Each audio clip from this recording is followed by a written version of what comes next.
Thanks for listening to the Lunch and Learn with Dr. Barry, here to help educate, motivate, and put you on the right path to take control of your health through weekly discussions on topics in the medical field, public health arena, and in your community. And now your host, Dr. Barry.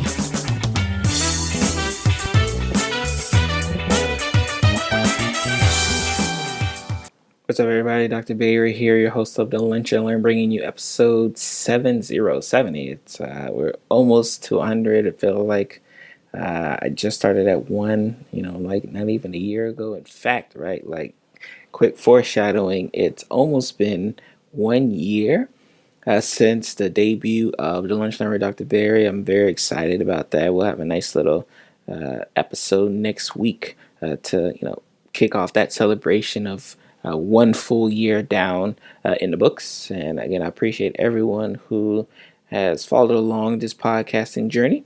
And if you have not had a chance, last week I actually released my second ebook, The Power and Affirmation, as well as some merchandise for the podcast. So I want you to go to drpierresblog.com/power to pick up your merchandise for the Lunch and Learn with Dr. Barry podcast. But last but not least, right, obviously the most important thing is today's show, right? Episode 70, we're going to be talking about men's health. This is Men's Health Month, depending on when you're listening to this, in June. And I really did not want to talk about colon cancer and prostate cancer, which is what usually gets talked about during this month. I think kind of following along the theme with episode 69, I wanted to focus on mental health because I think that's extremely important. Those who've been with me since the beginning of the show understand how important I feel mental health is in regards to our total well-being. So this episode, we're going to be talking strictly about the mental health aspect of men in this country, but just in general, and why it's a big issue, big concern for everyone when the mental health isn't where it needs to be. So, like always, for show notes, head over to drpierresblog.com/LLP070, or just head over to lunchlearnpod.com and you'll see a list of all of my podcast episodes, including this one. So let's get comfortable as we bring you another episode here to help empower yourself for better health here with the Lunch and Learn with Dr. Barry.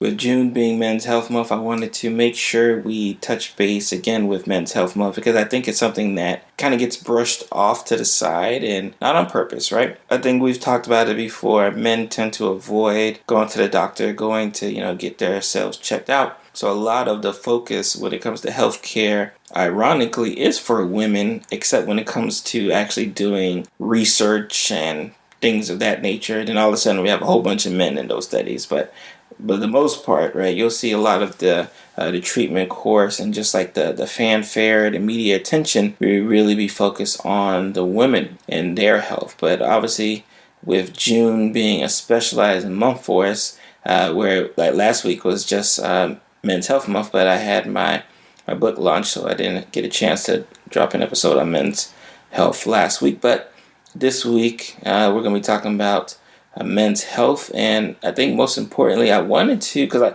there's a lot of things in men's health, especially the umbrella of men's health, that really should get touched on, and we'll probably have to dedicate episodes over the next couple of weeks or so, or maybe a couple of months or so, just focus on different aspects of men's health that needs to be touched on.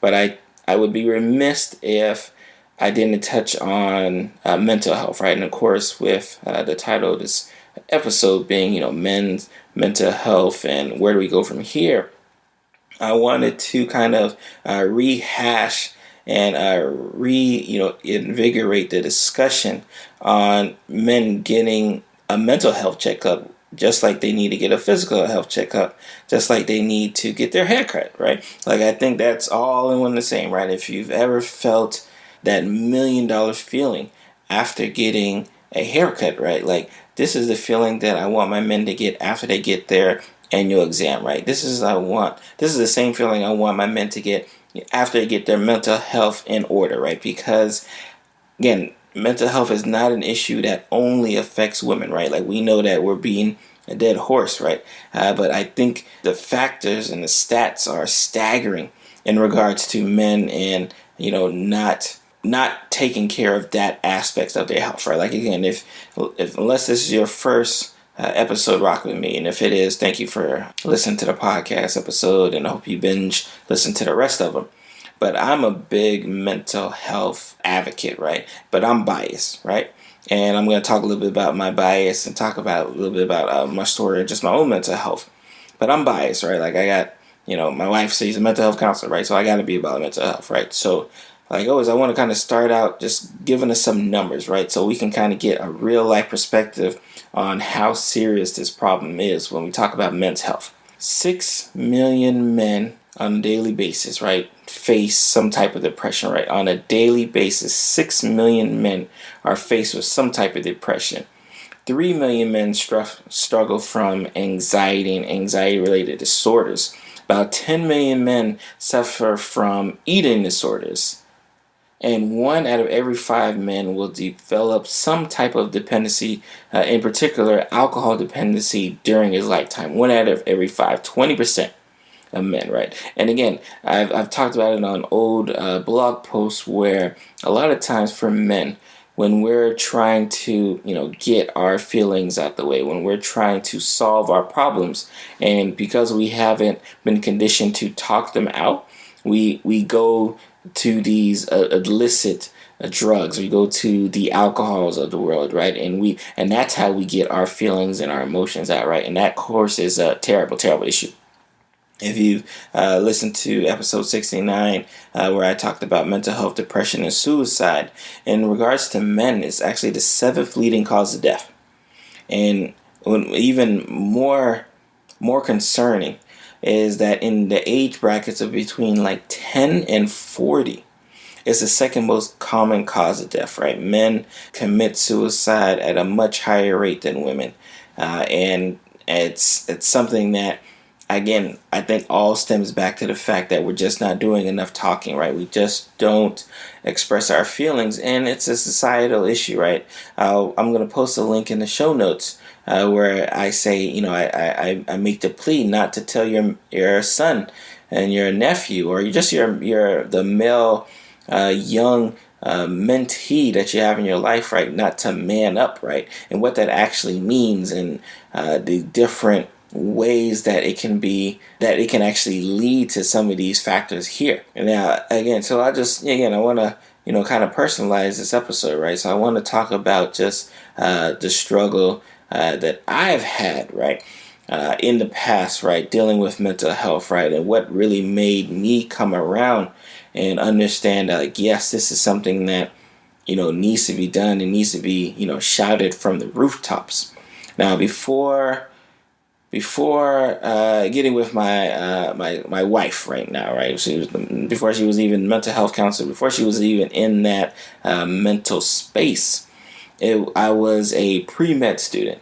I was a pre-med student who, since I was elementary school, I knew I wanted to be a physician. That's all I knew, right? There wasn't a plan B for me. And for those who are pre-med, going through pre-med, you guys understand the stress of being a pre-med student, right? Like I've talked about on a prior episode, just some of my failures. And one of the failures was, as a pre-med student, if you didn't get, especially, I guess at that time, right, I didn't know, right? Like now I know.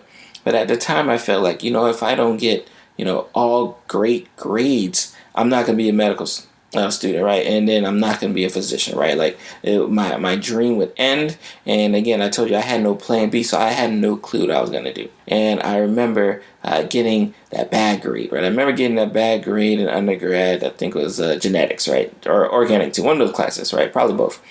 I remember getting that bad grade and really having to like sit back and contemplate, like, oh my God, like what am I going to do with my life? Like here, I was doing well in school. I had always done well in school, but I ran into this one course. I ran into this one professor, and it was during a time I probably wasn't studying like I should have been anyways, and it knocked me over the head. And I was almost having like this midlife crisis at the age of like 19, 20, I think. Yeah, 19 or 20, where I had no clue what I was going to do because I thought my life was over. Now, what could have easily occurred, right? Especially at a time where you're so impressionable, right? But your life is crashing before your eyes, right? Again, my pre-med and my physicians kind of understand the sentiment. What could have happened is my whole life could have been derailed, right? Like, in fact, I could have been not giving you this podcast episode, right? Because I could have took that roadblock, that obstacle of failing a course and say, you know what, that's it. They were right. I'm not going to be a physician. Let me try something else, right? But fortunately, I remember having some amazing friends and an amazing circle around me and amazing mentors who would not let me quit, right? And one of the best things they did is they just let me talk, right? They just let me get it all out. They let me call myself a failure for a little bit, not long, right? But they let me hash out all of the things I did right, all of the things I did wrong. They were my sounding board at a time where I had no sounding board.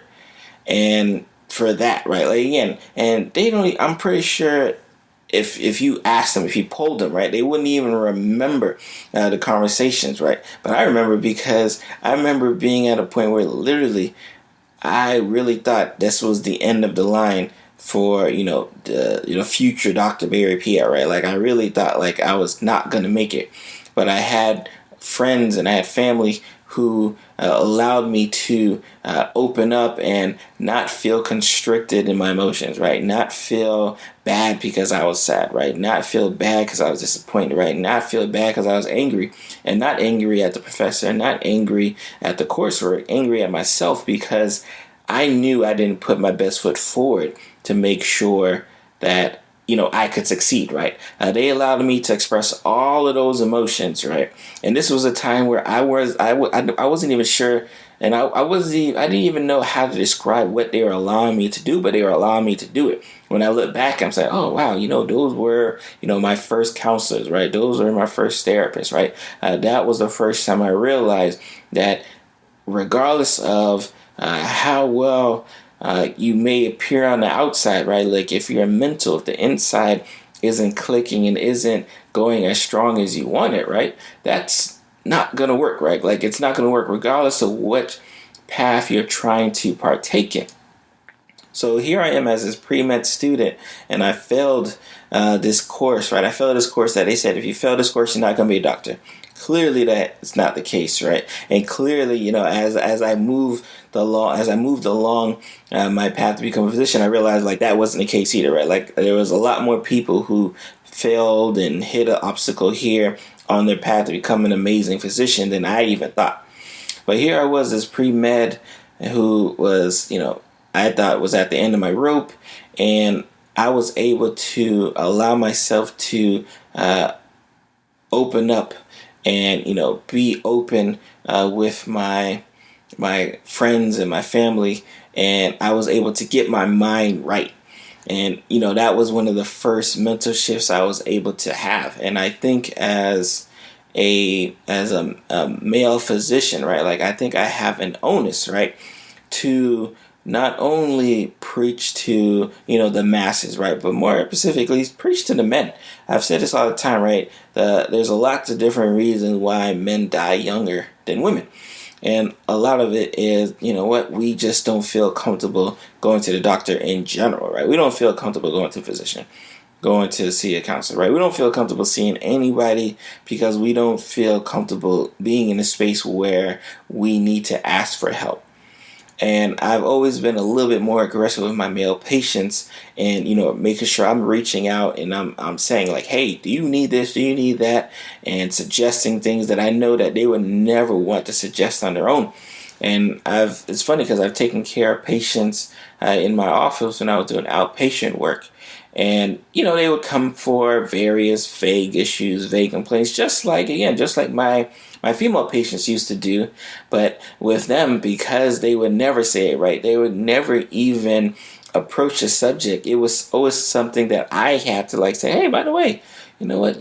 Like, how are you feeling, right? Like, how are, what's your mental like, right? Are you sad? Are you depressed, right? And for them, right, just hearing those words, right, just hearing those buzzwords was enough to make them, kind of go back into their shell. So it was always something I had to dance around. I had to, slowly approach the subject of mental health, slowly approach the subject of being anxious, slowly approach the subject of being depressed. Because if I just came out and, hit them with it across the head, they would automatically retreat and I'd lose them for another 6 months to a year. So I think as a physician, right, especially during this month, I think we have to put an onus on our men getting checked up and, get all of their faculties squared away, right? Because there's a lot of stress that goes on in just the male psyche, right? Like, for instance, right, let's just talk about some of the issues that men, especially from a mental health standpoint, deal with a lot, right? They're always worried, like they're always stressed, right? I think they're from societal aspect, right? Let's think about society. Our society says the man is the provider.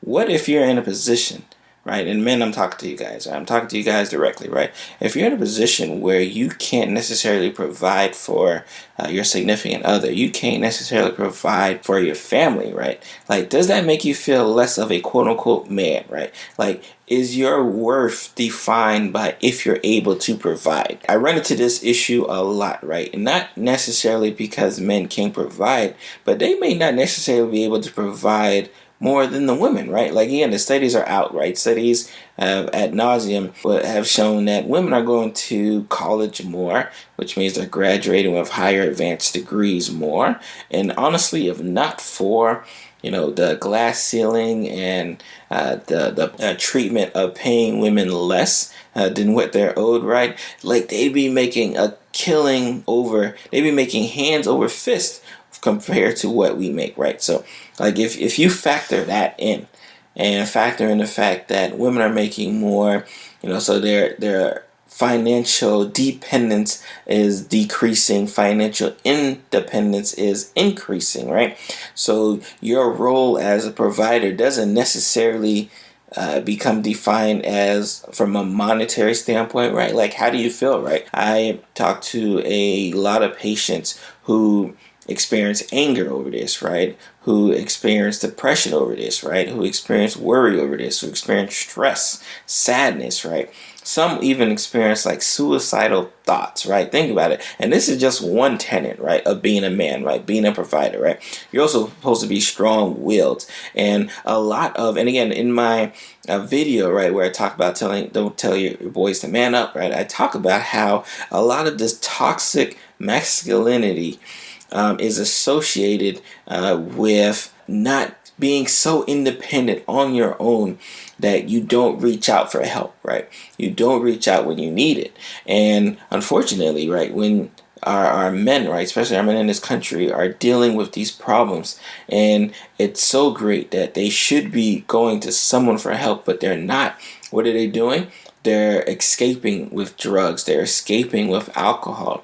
And you have family members, you have friends who are being caught in the crossfire, so to speak, right? Because now you have a person who is upset at the world, they're upset at the job, they're upset that, they're not the provider, they're upset that society's telling them that they're less of a man than they really are, that now they're coming home drunk, they're coming intoxicated, they're coming home on drugs, and now they're taking it out on family because they're more angry, they're more aggressive, they're more irritable.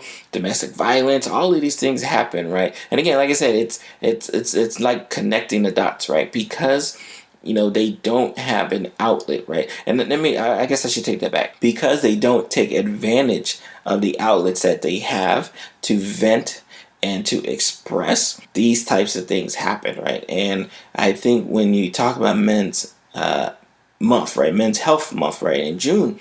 Like, I think if you don't focus at least 2 or 3 days on just the mental health standpoint, right? Because, of course, we'll talk about prostate cancer and colon cancer and lung cancer. We'll talk about all of those things, right? Because that's something we always need to talk about. But if you're not dedicating, a significant portion of your overall health, right, to your mental, right, and making sure your mental's okay, making sure you're able to have someone to talk to and be emotionally available for, right? Because again, if you're not emotionally open enough to tell someone your problems, you're likely not emotionally available enough to receive someone else's problem, right? Again, talk about your family, talk about your significant other, right? If you're a closed book when it comes to letting out your emotions, there's no way that you're going to be such an open book when someone needs to let their emotions out on you, right? So I think it's a two-way street that men, I think we just need to kind of put the drawbridge down. We need to allow ourselves, right, to be open, right, and be free, because it's killing us, right? And again, I'm not saying this in a figurative sense, right? Like, it's literally killing us, right, because we're not emotionally open, right? It's literally killing us, right, because our mental health isn't there, right? It's literally killing us to the point that if you're between the ages of 10 to 40, right? Again, think about that, 10. As young as 10, suicide is the second most common cause of death, right? Like, that is a problem that if we don't try to solve, like, ASAP, right, it's only going to get worse, right? Like, again, there's very concrete reasons why women live longer than men, right? And this is, I think, probably one of the biggest ones, right? I think it's one of the biggest issues that we have to solve, especially in the workforce, right? Because we have to be cognizant of our male patients, that they're not going to come to us with these issues, right? Like, in episode 69, I talked about how people in general don't come to their doctors when it comes to being with their mental health, right? So if people in general aren't coming to their doctors and their therapists and their counselors about their mental health, you best believe that their men aren't doing it, right? Because they already aren't coming to us in general, right? Even when they're super healthy, they're not coming to see us, right? So you think if they actually have a problem, which they won't define as a problem, if you think that if they actually come in with a problem, that they'll be open to tell us, no, of course not, right? So I think it's a call for distress, right? Like, again, I said, this episode, I wanted to make sure I was talking to the men. This is the men's episode, right? It's that 1 month that we're putting the focus on men. And again, it's one thing I said with mental health, right? If your mental health, if that isn't a part, and I mean a huge part of getting your total health in general, right? Like, you're doing yourself a disservice, right? Again, there's no point to work out, right? There's no point to eat well, right? There's no point to take your medications, right, for your blood pressure and your diabetes, if you're not making sure that you have someone to talk to when you're depressed. If you're not making sure you have someone to talk to when you feel anxious. If you don't have someone to talk to when you just don't feel that you are doing enough. And when society is beating you down left and right, for not being a quote-unquote man, whatever that means, right? Like, again, I think the term be a man has so much toxic masculinity associated with it, right? Like, you almost have to dissociate from that, right? Like, you have to say, you know what, I'm not trying to be a man, I'm just trying to be the best me. And if I'm the best me, like, someone will benefit, right? Whether it be my significant other, right? Or my family member, or my co-workers, right? And most importantly, right? Like, yourselves, right? Because I think as men, right? As men, and when you say, like, be a man, a lot of it is centered around the fact that you need to take care of everyone else but yourself, right? Like, you are not the center of intention, right? Because your goal is to make sure your significant other is taken care of. Your goal is to make sure your family is taken care of. Your goal is to make sure your job is taken care of, right? But there's never a goalpost that says I need to be taken care of.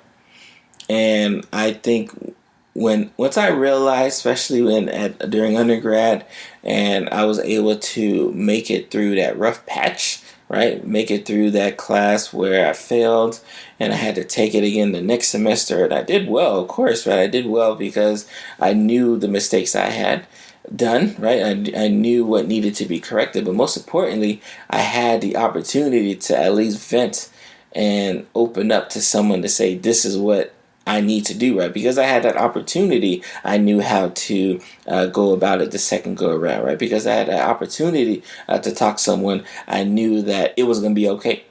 Because I think for a lot of us,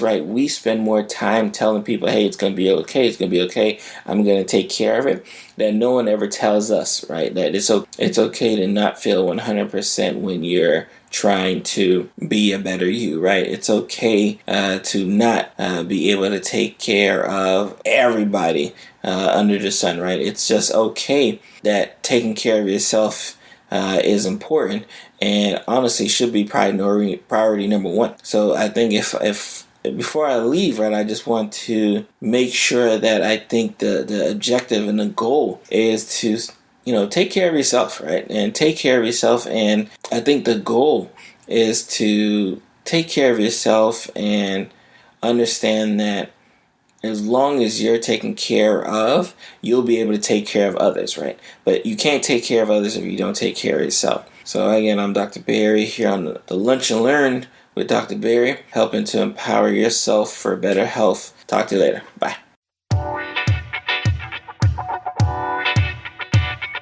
Thank you for listening to another episode of the Lunch and Learn with Dr. Barry. Please head over to lunchlearnpod.com where you'll get the most recent episodes as well as today's show notes for your listening and viewing pleasure. And like always, depending on where you're listening this to, please subscribe to the podcast so you can get all the latest episodes sent directly to you. And we are at all of your favorite podcast listening stations, including Apple Podcasts, Google Play, SoundCloud, iHeartRadio, Spotify, and Stitcher Radio. Again, thank you for taking the time to listen and empower yourself to take control of your health. And we'll see you next week.